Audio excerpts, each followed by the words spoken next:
భారతదేశం తరపున జావెలిన్ త్రోలో పాల్గొనే ట్రాక్ ఫీల్డ్ అథ్లెట్. ప్రపంచ అథ్లెటిక్ ప్రకారం అంతర్జాతీయ రెండో స్థానంలో ఉన్న నీరజ్ చోప్రా రీసెంట్గానే తన వివాహ బంధంలోకి అడుగుపెట్టి కొత్త అధ్యాయాన్ని ప్రారంభించారు. భారత star javelin thrower Neeraj Chopra ఓ ఇంటివాడయ్యాడు. అత్యంత సన్నిహితుల సమక్షంలో హిమానీతో నీరజ్ చోప్రా వివాహం 2 రోజుల క్రితం ఘనంగా జరిగింది. పెళ్లి ఫోటోలను తాజాగా సోషల్ మీడియా వేదికగా పంచుకున్నారు నీరజ్. తన జీవితంలో కొత్త అధ్యాయాన్ని ప్రారంభించినట్లు పేర్కొన్నారు.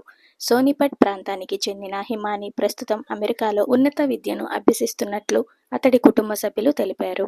ఎన్నో అవార్డులు, రివార్డులు సొంతం చేసుకున్న నీరజ్ చోప్రా దివంగత వ్యాపారవేత్త రతన్ టాటా గారు సైతం స్వయంగా పిలిచి అభినందించడం విశేషం. నీరజ్ చోప్రా ఇటువంటి ఎన్నో అద్భుతమైన విజయాలను చవిచూస్తూ లైఫ్లో ముందుకు వెళ్లాలని మనం కూడా కోరుకుందాం. నీరజ్ చోప్రాకి సంబంధించిన ఈ లేటెస్ట్ అప్డేట్ మీకోసం. నచ్చితే లైక్ చేయండి.